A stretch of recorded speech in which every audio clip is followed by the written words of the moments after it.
Today I'm going to be showing you how to make a art journal signature.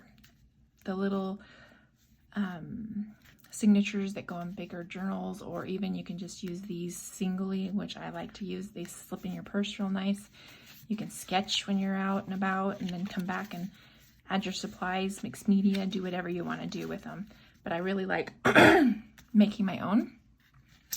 And so I'm going to start by showing you what supplies you'll need to have.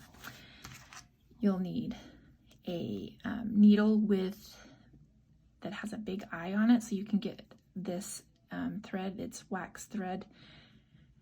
When I started, I actually used dental floss because I didn't have any, so I was using dental floss and it worked just fine too. But I really like using this thread because it's thicker, and it's not that much. I got this on Amazon. I can put the supply list in the notes, but that's that. You'll need an awl. This is the one that I started with, and then I ended up going with the punch awl, which I really like, and I'm stuck with. I really like it. I have a little cutting board that I use that protects your surfaces from the punch, scissors, and a bone folder to get, so whenever you're folding your paper, it's nice to get a tight edge on them with that. And then last but not least, the paper. This is an inexpensive watercolor paper. I use it a lot in mixed media just because it's thick, holds up, and it's nice, and it doesn't cost a whole lot of money. And then craft paper. I get this by the ream for not very much, like at Walmart or Target. They all have it, and I just grab a ream of it and I have it forever. But I like the way mixed media looks on it. I love black on that.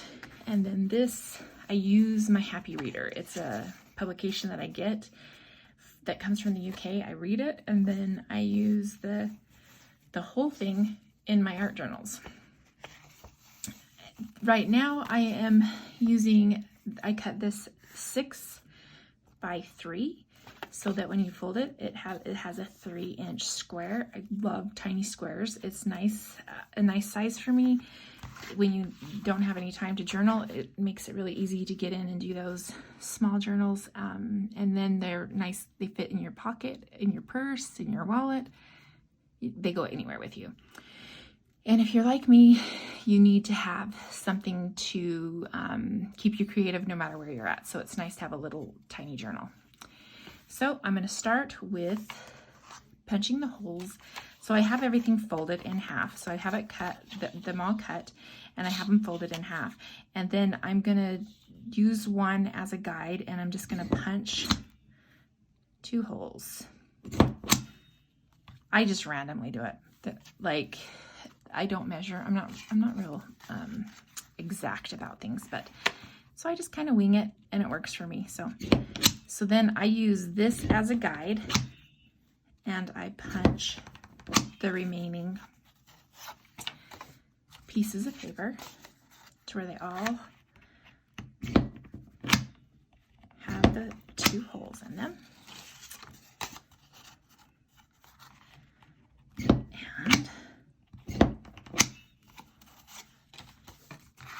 And sometimes I tear the edges of these. Sometimes I throw magazine print in here.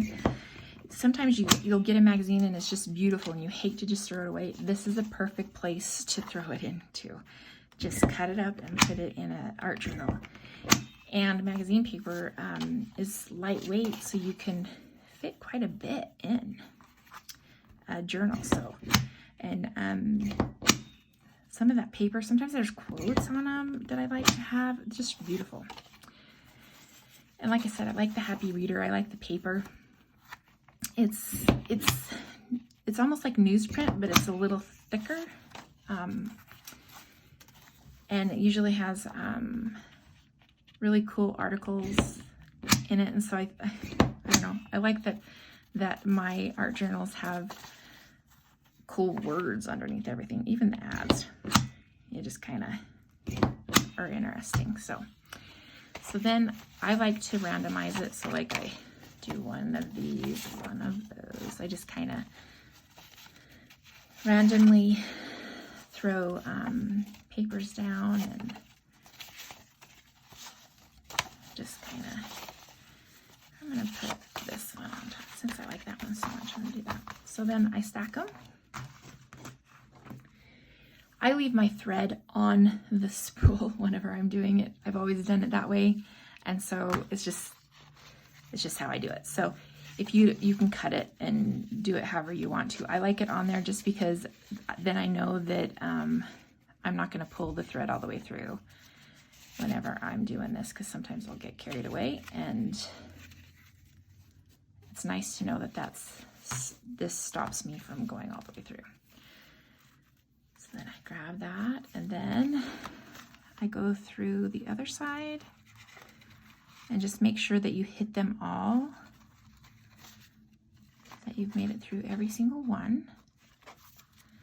Now that you've done that, and so then you hold it, and then I go back through again.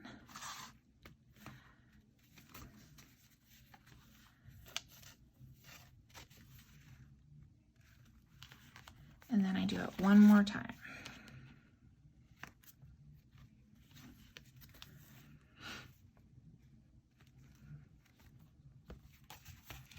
All right, so then I cross this over. So now you're going to tie a knot so you can hold it. Some people just like to tie a bow just in case you want to unhook it for whatever reason. I just tie it in a knot.